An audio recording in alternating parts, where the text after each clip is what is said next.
My name is Gabrielle, and I'm 32 years old. I still remember the day my mother told me she was getting remarried, just 3 weeks after my father's funeral. I was 17, confused and heartbroken as she moved her new husband and his son into our home. What I discovered years later about their relationship would shatter everything I thought I knew about my family. Before I start my story, let me know where you're watching from and hit subscribe if you've ever felt betrayed by someone you trusted completely. Growing up, I thought I had the perfect family. My mum Sarah, my dad James and me living in our beautiful 2-story home in a quiet suburb of Boston. Dad was an architect who designed our family home himself, putting his heart into every corner. Mum worked as a high school English teacher, always home in time for family dinner. My dad was my biggest hero. He taught me how to ride a bike, helped with my science projects, and always made me feel like I could conquer the world. Every Sunday morning, we had our special tradition of making pancakes together while Mum slept in.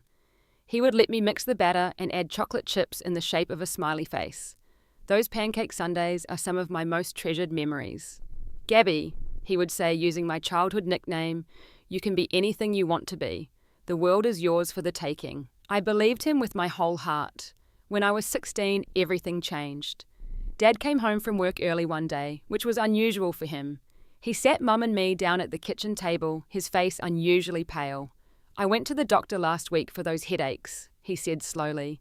They ran some tests. It's cancer and it's aggressive. The room seemed to spin around me. Mum gasped and grabbed his hand, but something about her reaction seemed off, almost rehearsed. I was too shocked to notice much at the time. The next 8 months were a blur of hospital visits, chemotherapy sessions, and watching my strong father wither away before my eyes. I spent every moment I could by his side, reading to him, telling him about school, trying to keep his spirits up. Mum, however, seemed increasingly distant.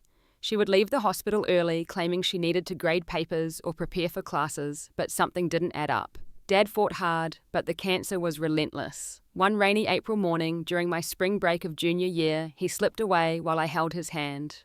Mum wasn't there. She had stepped out to get coffee almost an hour earlier and hadn't returned. When she finally came back and saw that Dad was gone, her tears seemed genuine, but there was something else in her expression I couldn't identify. The funeral was a blur. I remember standing beside my mother as people offered condolences, feeling numb and lost. Dad's colleagues from his architecture firm came, my teachers, our neighbours, even my childhood friends who had moved away. Everyone loved James Collins. He was that kind of person. In the days after the funeral, I noticed Mum taking phone calls in whispered tones, often stepping outside or into her bedroom and closing the door. When I asked who kept calling, she would say it was work or distant relatives checking in. Then she started going out in the evenings, claiming she was meeting with the grief counsellor the funeral home had recommended. Exactly 18 days after we buried my father, Mum sat me down at the kitchen table, the same place where Dad had told us about his cancer. Gabrielle, I have something important to tell you, she said, fidgeting with her wedding ring, the one Dad had saved for months to buy her when they were young. I've met someone. Actually, I've known him for a while through work. His name is Richard. He's been a great support during this difficult time. I stared at her, uncomprehending. What do you mean you've met someone Dad just died? She looked away, unable to meet my eyes. Richard and I are getting married. This Saturday. The words hit me like a physical blow. This Saturday, as in 3 weeks after Dad died, are you insane? Don't speak to me that way, she snapped. I'm still your mother. I deserve happiness, Gabrielle. Richard makes me happy. Did Dad know about Richard? I asked, my voice shaking. Of course not, she said quickly. Too quickly. We reconnected after the funeral. He's a math teacher at another school in the district. He's a widower with a 15-year-old son named Aiden. You'll like them both. I couldn't believe what I was hearing. The mother I thought I knew would never replace Dad so quickly, would never disrespect his memory this way. You can't do this, I pleaded. It's too soon. People will talk. What about Dad? What about me? I've made my decision, she said firmly. The wedding will be small, just at the courthouse. Richard and Aiden will be moving in afterward. I expect you to be civil and welcoming. I ran to my room and cried until I had no tears left. I called my dad's sister, Aunt Lydia, who lived in Chicago. She was just as shocked as I was, but advised me to try to understand that grief makes people do strange things. Maybe your mum just can't face being alone, Aunt Lydia suggested, though she didn't sound convinced. 3 days later, I stood in the sterile courthouse room as my mother married a stranger in a cream-coloured dress she'd bought the day before. Richard was tall and thin with salt and pepper hair and cold blue eyes that never quite smiled when his mouth did. His son Aidan stood beside him looking as uncomfortable as I felt. The ceremony lasted less than 10 minutes. When we returned home, Richard's SUV was already in our driveway, packed with their belongings. My mother's hasty marriage was complete, and my life as I knew it was over. The invasion began immediately. Richard and Aidan moved into our home that same day, bringing boxes of their possessions and claiming our space as their own. I watched in horror as Richard hung his coat on the hook that had always been Dad's by the front door. The sight of it made me physically ill. "Gabrielle," my mother said that evening, "Aidan will need his own room. I thought you could move your desk and bookshelf into the basement to make more space for him in the guest room." The guest room had become my study space after Dad got sick. I had decorated it with photos of my friends and posters from my favourite bands. It was my sanctuary. "Why can't he use the basement?" I asked. "That's where Dad set up the extra TV and game system. Aidan needs natural light for his artwork," Richard interjected. "He's very talented." I looked at Aidan, who at least had the decency to look embarrassed. He was shorter than his father with the same cold blue eyes, but softer features. He didn't say anything, just stared at the floor. That night, I dismantled my study space, while tears streamed down my face. Every book I moved, every photo I took down, felt like another piece of my life being erased. The changes kept coming. Within days, Richard had rearranged the living room furniture, claiming the layout made no sense. My father had positioned everything specifically to maximize the view of our backyard garden, which he had designed and planted himself. Richard pushed the couch against the window, blocking the view entirely. When I came home from school the following week, I noticed all the family photos had been taken down from the hallway. The chronological display of my school photos, family vacations, and candid moments Dad had captured over the years had vanished. "Where are all our pictures?" I asked my mother when she came home from work. "Richard thought it would be nice to create a more blended family gallery," she replied, not meeting my eyes. "We'll put some of them back up along with photos of him and Aidan. But those are the only pictures we have of Dad," I protested, my voice rising. "You can't just take them down." "Lower your voice, young lady," Richard said, entering from the kitchen. "Your mother and I made this decision together. This is our home now." "This is my home," I said, trembling with anger. "You've been here for a week." "That's enough," my mother snapped. "Go to your room until you can speak respectfully." I tried several times to talk to her alone in the days that followed, but Richard was always hovering nearby, or she was rushing off to do something with him. The mother who had always made time for me, who had attended every school play and parent-teacher conference, suddenly had no time for my concerns. The rules of the house changed too. My 11 p.m. weekend curfew became 9 p.m. The kitchen, which had always been open for late-night snacks, was now closed after dinner. Richard implemented a chore chart that somehow gave me 3 times as many responsibilities as Aidan. "He's adjusting to a new environment," my mother explained when I pointed out the imbalance. "We need to make allowances." I began to feel like a guest in my own home, walking on eggshells, afraid to touch anything or speak up. Richard monitored the thermostat. The TV, the Wi-Fi usage, even the amount of hot water used for showers. One Saturday, about a month after they moved in, I went looking for my father's collection of vintage cameras. Dad had been an amateur photographer, and he had promised to leave his collection to me. I couldn't find them in any of the usual places. I finally discovered them in the garage, packed in a box labelled "Donation." Next to it were boxes containing his books, his records, his architectural drawings, all labelled the same way. I was removing them from the donation pile when Richard appeared in the garage doorway. "What are you doing?" he asked, his voice cold. "These are my father's things," I said, hugging a box of records to my chest. "You can't donate them." "Your mother and I agreed it's time to clear out some of this clutter," he said. "She said to keep a few sentimental items, but the rest has to go. We need the space." "Did she specifically say to donate Dad's cameras? His architecture awards, the drawings of this house?" I demanded. Richard's face hardened. "I make the decisions about this household now. Your mother trusts my judgment." I carried the box of cameras to my room and locked the door, sobbing as I carefully examined each one, remembering the stories Dad had told me about how he acquired them. Later that night, I heard Richard and my mother arguing about the cameras. To my surprise, she actually defended my right to keep them, though she didn't mention the other boxes. The financial changes were just as jarring. Dad had left a college fund for me, which I discovered Richard now had access to as my mother's new husband.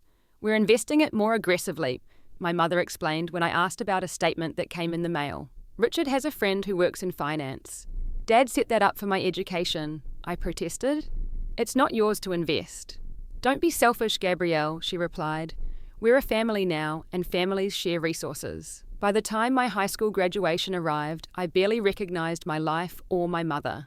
She attended the ceremony with Richard and Aiden clapping politely when I received my diploma. Dad would have been cheering and taking 100 photos. They left the ceremony early, claiming Richard had an important dinner meeting with the school superintendent. The final straw came 2 weeks after graduation, when I overheard Richard talking to my mother in the kitchen. "This house is too big for us," he was saying. "With Gabrielle going to college, we could downsize, use the equity to invest in a vacation property. James designed this house," my mother replied, a rare moment of hesitation in her voice. "Gabrielle grew up here." "James is gone," Richard said bluntly, "and Gabrielle needs to start her own life. We could use the money from this place to help Aiden with his college fund too. After all, we used some of her fund to cover those investment losses." My blood ran cold. They had lost money from my college fund. They were planning to sell our house, the house my father had built with his own hands. I couldn't take any more. That night, I made the decision that would change the course of my life. I had to get out. I moved out the day after my 18th birthday. I had secretly applied for a studio apartment in a building near the community college, where I planned to start classes in the fall. It was all I could afford, and even that was a stretch. The place was tiny with peeling paint and a window that wouldn't fully close, but it was mine, away from Richard's rules and my mother's betrayal. Mum seemed almost relieved when I told her I was leaving. "Maybe it's for the best," she said. "You and Richard never did see eye to eye. Richard didn't even pretend to be upset." "More room for us," he commented as I carried boxes to my used Honda Civic, the car Dad had helped me buy with my savings from summer jobs. Aiden watched silently from his window, his expression unreadable. I had planned to attend State University where Dad had gone, but with my college fund compromised, community college was my only option. I got a job as a waitress at a local diner, working the evening shift after classes. The tips were decent, and the cook often slipped me free meals, which helped with my tight budget. My apartment was too small for roommates at first, but after 3 months of struggling to make rent, I found a larger place I could share with 2 other students, Julia and Megan. We crammed 3 beds into a 2-bedroom apartment, with me sleeping in what was supposed to be the dining area. Julia was studying nursing and Megan was in the culinary program. They became the family I needed. My mother called occasionally, usually on holidays or my birthday. Our conversations were brief and superficial. She never asked about my financial struggles or offered help. When I did visit maybe once every few months, Richard dominated the conversation, talking about his promotions at school or Aiden's accomplishments. I learned that they had indeed sold our family home, moving to a modern condo downtown that had less maintenance, according to my mother. The loss of my childhood home hit me harder than I expected. I drove by the old house once, seeing a new family living there with a swing set in the backyard where Dad's garden had been. I pulled over and cried for an hour. The emotional toll of everything manifested in different ways. I had trouble trusting people, always waiting for them to disappoint me or leave. I dated occasionally, but as soon as a relationship started getting serious, I would find reasons to end it. Why get attached when people just leave or betray you? My grades suffered at first as I balanced work and school, often arriving to class exhausted after late shifts at the diner. But I was determined to succeed, to prove to myself, if no one else, that I could overcome this. By my second year, I had received a small academic scholarship that eased the financial burden slightly. During this time, I barely saw my mother. Our relationship had deteriorated to birthday cards and awkward Christmas visits that I kept as brief as possible. She seemed to live in a different world now, one filled with Richard's colleagues and their social circle. I didn't belong there, and honestly, I didn't want to. In my 3rd year of community college, I met Michael in my business ethics class. He was different from the other guys I had dated. Patient, kind, and seemingly immune to my attempts to push him away. When I would cancel plans last minute, he would simply reschedule. When I picked fights over nothing, he would calmly ask what was really bothering me. "You don't have to test me," he said one night after I had been particularly difficult. "I'm not going anywhere, Gabrielle." Slowly, cautiously, I let him in. I told him about my father, about the hasty remarriage, about feeling abandoned by my mother. Michael listened without judgment, offering support without trying to fix everything. "Your mother made her choices, mate," he said, "but they don't have to define yours." With Michael's encouragement, I applied to transfer to a 4-year university to complete my business degree. I was accepted with a partial scholarship, though I still needed to work nearly full-time to cover expenses. I took a job at a marketing firm as an administrative assistant, working days and taking night classes. The schedule was brutal. I would wake at 5 a.m., be at work by 7, leave at 4, attend classes until 9, then study until midnight before starting over again. But each semester completed, each good grade earned felt like a victory over the circumstances that had tried to hold me back. When I graduated with my business degree at 25, Michael cheered the loudest. My mother attended the ceremony without Richard sitting awkwardly among the other parents. She hugged me stiffly afterward, offering congratulations that sounded sincere but distant, as if she were greeting a former student rather than her daughter. "Your father would have been proud," she said, and for a moment I saw a flash of the mother I remembered. "Yes, he would," I replied, fighting back tears. For the first time in years, we shared a genuine moment of connection through our memories of Dad. The marketing firm where I worked offered me a full-time position after graduation. It wasn't my dream job, but it provided stability and benefits, something I hadn't experienced since leaving home. I moved into my own apartment again, a small but clean 1-bedroom that felt like luxury after years of shared spaces and makeshift bedrooms. For the first time since my father died, I felt like I was standing on solid ground. I had survived. But the wounds of betrayal still festered beneath the surface. Questions still haunted me at night, and the complete story of what happened between my mother and Richard remained a mystery that would soon unravel in ways I never expected. 7 years had passed since my college graduation. I was 32, successful in my career, and engaged to Michael, who had proposed on the cliffs overlooking the ocean where my father used to take me hiking. Life was good, stable, carefully built from the ruins of my teenage years. Then came the phone call that would reopen every wound I thought had healed. It was a Tuesday evening in October. Michael and I were discussing wedding plans over dinner when my phone rang. The screen displayed a name I hadn't seen in years, Aunt Lydia, my father's sister. "Gabrielle," her voice sounded older, strained. "I need to see you. I found something you should know about." We met at a coffee shop near my office the next day. Aunt Lydia had aged considerably, her once black hair, now completely grey lines, etched deeply around her eyes. She clutched a manila envelope with shaking hands. "I was cleaning out my attic," she began. "John and I are downsizing now that the kids are gone. I found a box of your dad's things he'd stored at our place years ago before he got sick. There were some old flash drives in it." She pushed the envelope across the table. I was curious, so I looked. "Gabrielle, there are emails between your mother and Richard, from before your father died." My heart began to pound as I opened the envelope and pulled out printed copies of emails and chat logs. The dates immediately caught my eye, 14 months before my father's death, long before his diagnosis. "I printed the important ones," Aunt Lydia said softly. "There are hundreds more on the drive." I read through them there in the coffee shop, my hands trembling, coffee growing cold.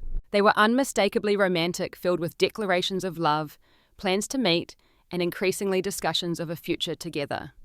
My mother and Richard had been having an affair for over a year before my father died. There were messages from when my father was in the hospital. Jay's treatment is scheduled all day Thursday. We can meet at our usual place. He won't suspect anything. I love how you held me last night. Soon we won't have to hide. The doctors say it's spreading. We might not have to wait much longer. That last one made me physically ill. I barely made it to the bathroom before throwing up. When I returned to the table, Aunt Lydia had tears in her eyes. "There's more," she said. "Richard attended one of your dad's firm's holiday parties, as your mother's guest, while your dad was in the hospital for treatment." She showed me a photo from the party, my mother in a red dress, standing close to Richard, both smiling. The date stamp was just 3 months before my father died. How could she? I whispered, my voice breaking. Dad was fighting for his life. "There's evidence in those emails that Richard was accessing your family accounts before James died," Aunt Lydia continued. "He was helping your mother move money around, and there's discussion about insurance policies. The pieces were falling into terrible place. The rushed marriage wasn't just disrespectful, it was calculated, planned, while my father was still fighting to live.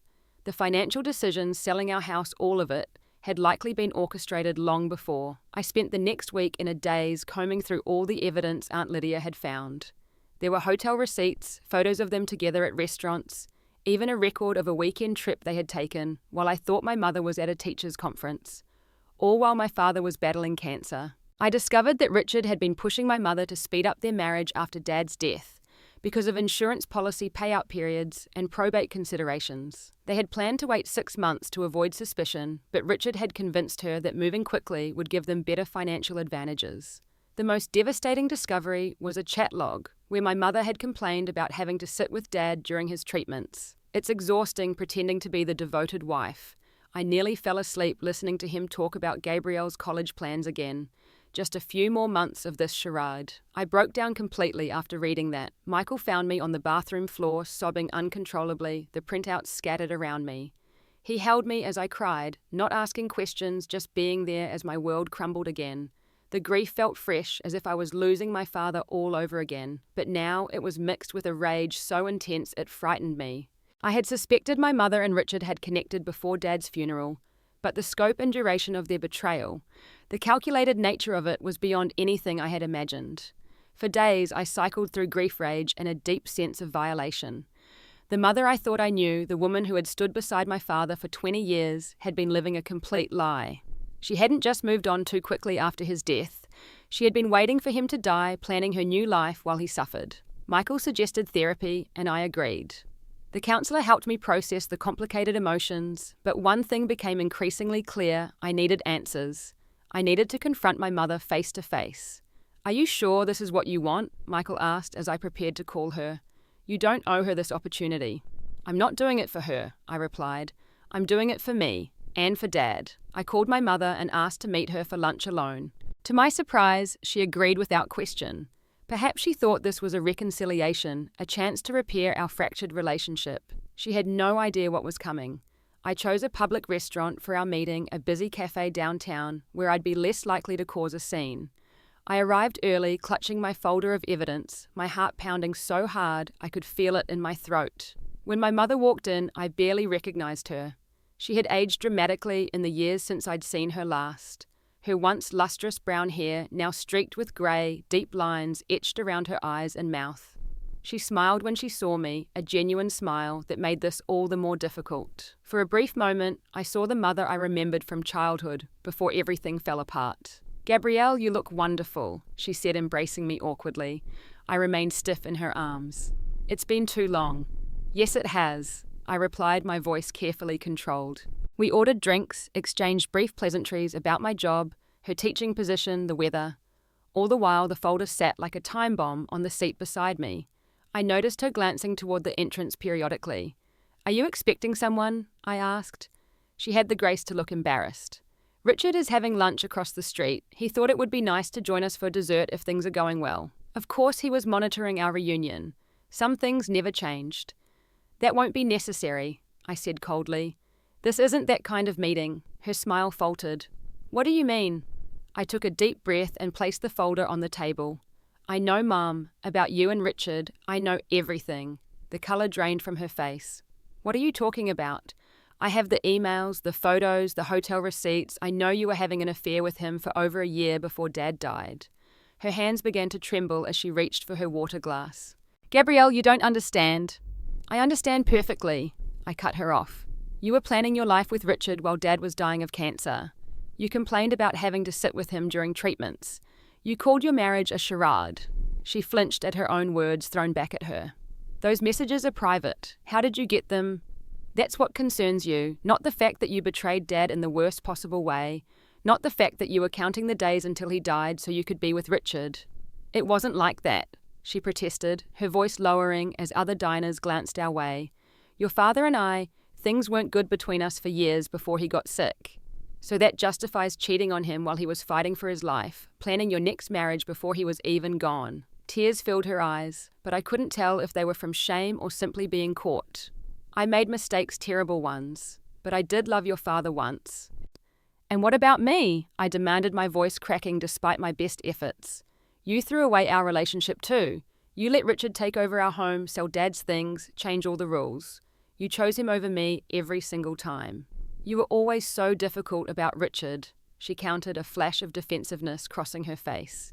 "If you had just accepted him 3 weeks after we buried Dad, when he was moving into Dad's house, sleeping in Dad's bed, controlling Dad's money, when he was treating me like an unwelcome guest in my own home. My mother's lips thinned. I deserved happiness, Gabrielle. Your father was dying anyway. Was I supposed to spend the rest of my life alone? The casual cruelty of her words stole my breath. Dying anyway. He was your husband. You stood before God and promised to love him in sickness and in health. He would have done anything for you. You don't understand adult relationships, she said dismissively. Marriage is complicated. No betrayal is simple, I replied. You chose yourself over your vows, over Dad's dignity, over my well-being. I pulled out the photo of her and Richard at the holiday party while Dad was in the hospital. Do you remember this night Dad was having his 3rd round of chemo? He was so sick he couldn't keep water down. I sat with him while you were out dancing with your lover. She stared at the photo, her face crumpling slightly. For the first time, I saw a flash of real regret in her eyes. I never meant to hurt him, she whispered. Or you. Before I could respond, a shadow fell across our table. Richard stood there, his face tight with anger. He had aged too, his once salt and pepper hair now completely grey, but his cold blue eyes were unchanged. What's going on here? He demanded. Sarah, you're crying. She knows Richard, my mother said quietly. About us. Before James died. Richard's expression hardened as he turned to me. You've upset your mother with ancient history. What's done is done. Ancient history, I repeated, standing to face him. You helped my mother cheat on my dying father. You pushed her to marry you quickly for insurance money. You systematically erased him from our home and our lives. That's not history, that's who you are. Watch your tone, young lady, he snapped, falling easily back into the authoritarian role he had always played. Your mother made her choice. She chose me. And how's that working out for her? I asked, noticing for the first time the tension between them, the way my mother seemed to shrink in his presence. Is she happy, Richard, or just trapped? That's enough, my mother interjected. Gabrielle, you've said your piece. We made mistakes, but it's in the past. Can't we move forward?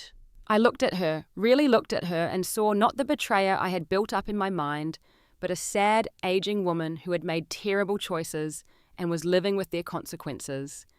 I didn't come here for reconciliation, I said quietly. I came for the truth, and now I have it. Richard stepped closer, lowering his voice threateningly. If you think airing all this dirty laundry will change anything, you're mistaken. Your mother and I are married. We're family. You're the outsider here. I laughed a genuine laugh that seemed to confuse him.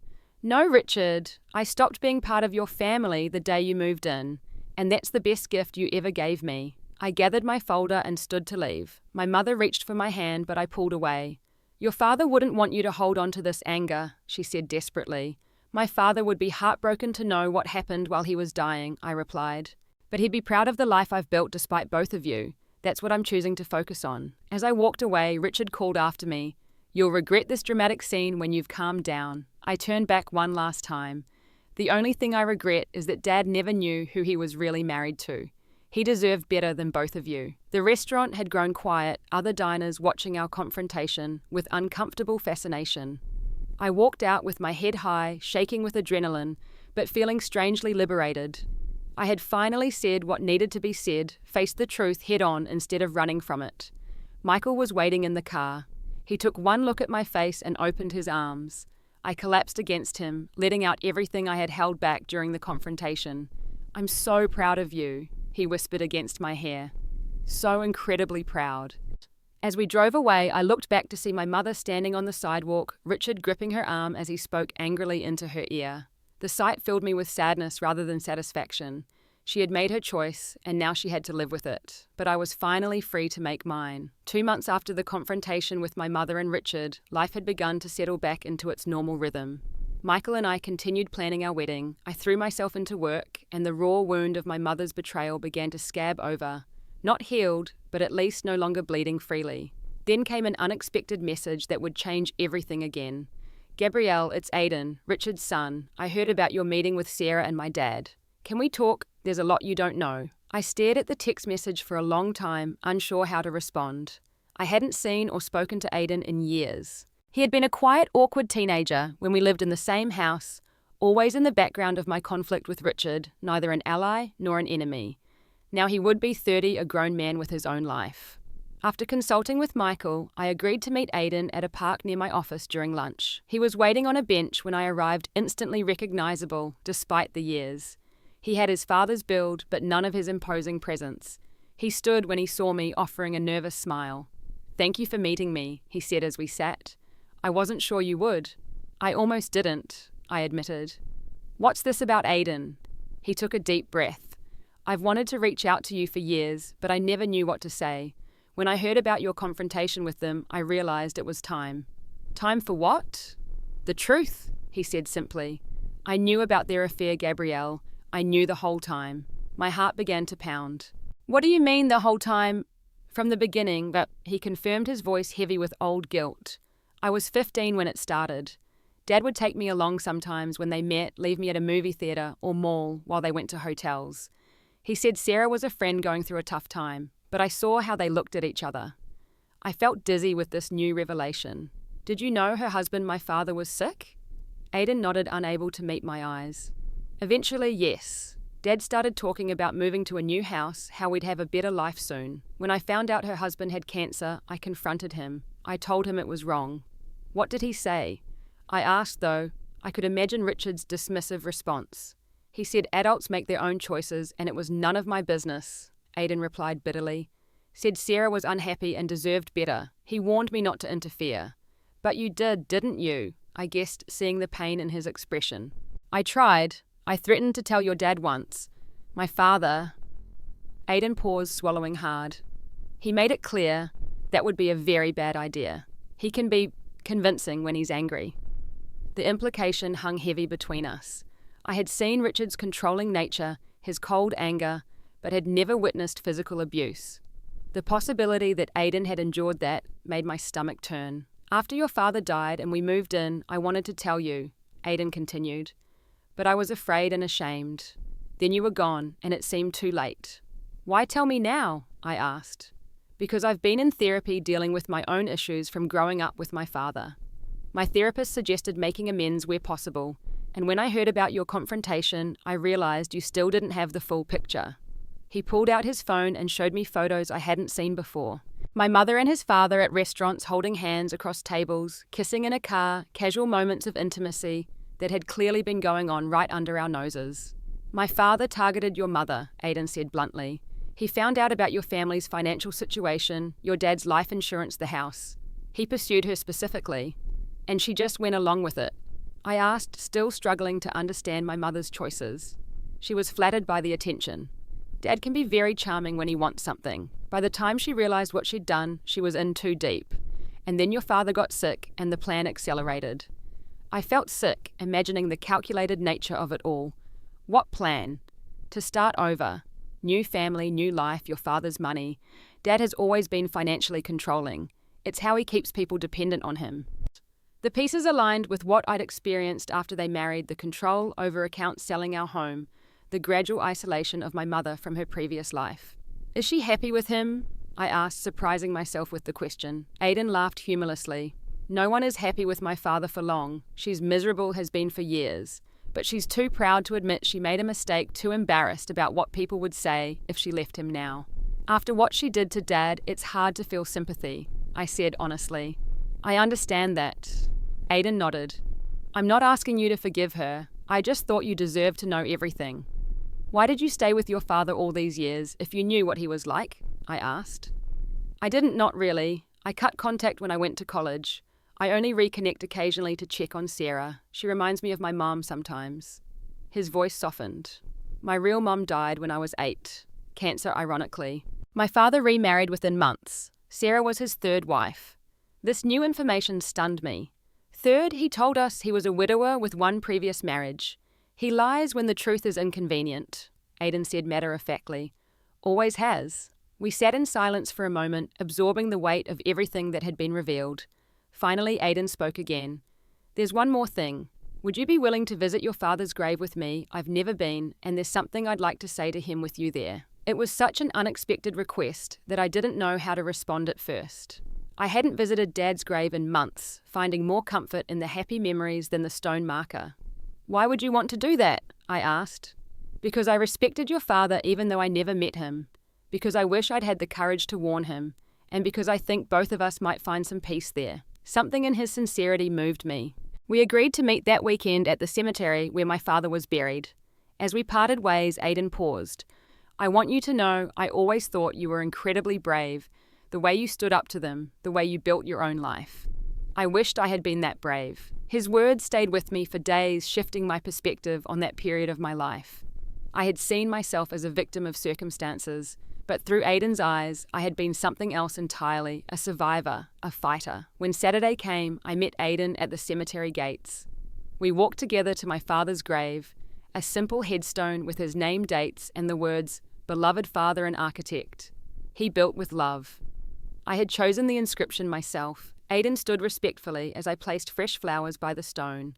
Then, to my surprise, he knelt and placed his own single white rose.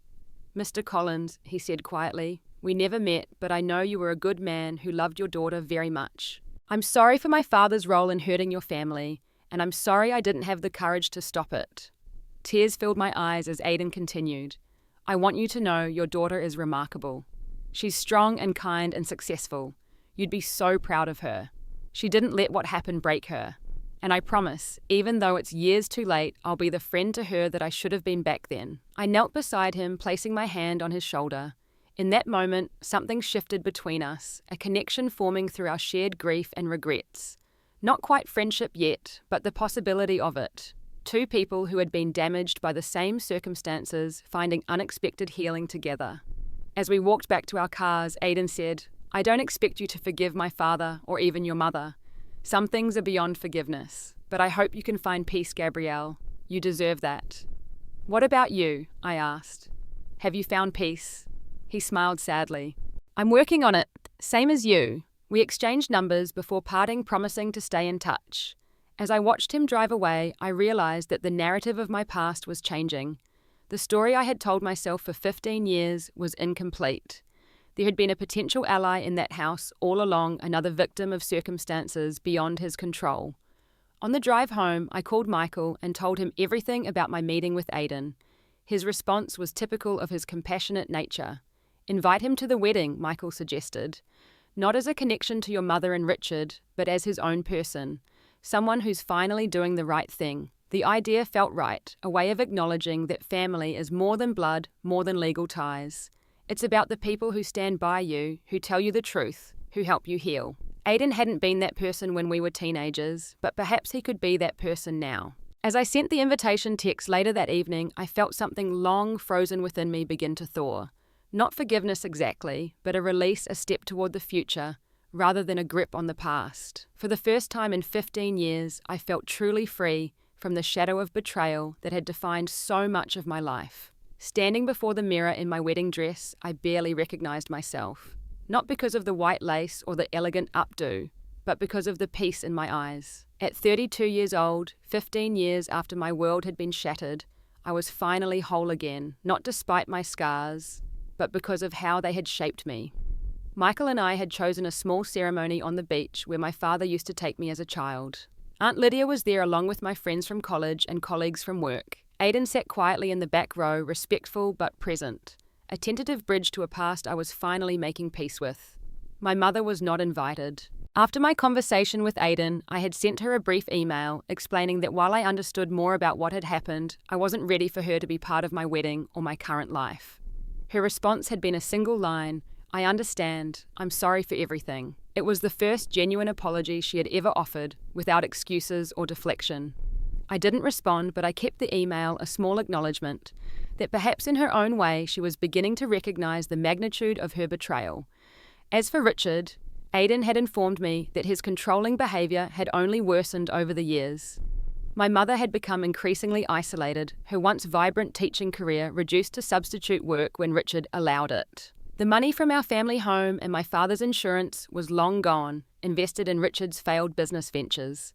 They lived in a small apartment, now a far cry from the lifestyle Richard had promised her. Learning about their circumstances brought me no joy, only a sad confirmation that betrayal rarely leads to the happiness the betrayer envisions. My mother had traded 15 years of potential healing and growth for a gilded cage that turned out to be neither gilded nor secure. In the months following my confrontation with my mother and my conversations with Aidan, I had done a lot of soul searching with the help of my therapist. The anger that had fueled me for so long had begun to burn itself out, leaving room for other emotions. Grief for what should have been compassion for my younger self, and eventually a tentative forgiveness, not for my mother's benefit, but for my own. I had also started a support group for adult children who had experienced parental betrayal.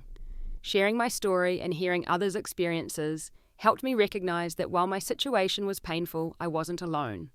Many of us were working through similar feelings of abandonment and broken trust. Using my marketing skills, I established a small foundation in my father's name, providing architectural scholarships to students in need. It was a way to ensure his legacy lived on, that his passion for design and creation continued to inspire others.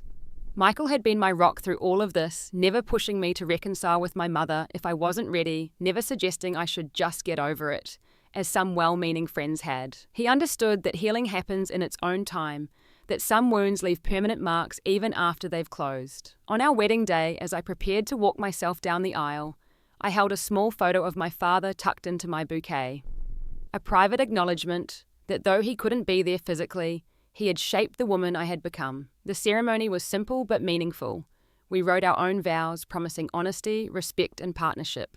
Values I had learned the importance of through their absence in my parents' marriage. At the reception, Aidan approached me somewhat hesitantly. "Your father would have been proud today," he said. "Not just of the wedding, but of who you've become." "Thank you for being here," I replied sincerely. "It means more than you know." "I have something for you," he said, handing me a small package. Inside was a vintage camera similar to the ones from my father's collection. I found it at an estate sale, thought it might help replace some of what was lost. The thoughtful gesture brought tears to my eyes. This man, who had once been part of the family that shattered mine, was now helping to heal those old wounds in his own way. Later that evening, as Michael and I danced under the stars, I reflected on the journey that had brought me here. The betrayal that had once defined me had become just one chapter in a much longer, richer story. I had learned that family isn't just who you're born to or who raises you, it's who stands beside you when it matters. It's who honors your past while helping you build your future. The anger I had carried for so long had not disappeared entirely, it had transformed. Into boundaries that protected me, into wisdom that guided my choices, into compassion for others who were hurting. The hardest lesson had been learning that forgiveness doesn't mean forgetting or excusing, it means refusing to let the pain continue to control you.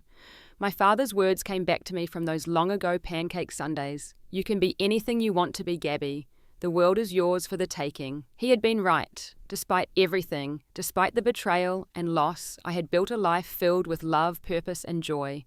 Not the life I had imagined as a 17-year-old girl watching her world collapse, but perhaps a stronger, more intentional one. As the evening drew to a close, Michael and I stood on the beach watching the waves roll in under the moonlight. The same waves my father and I had jumped through when I was a child.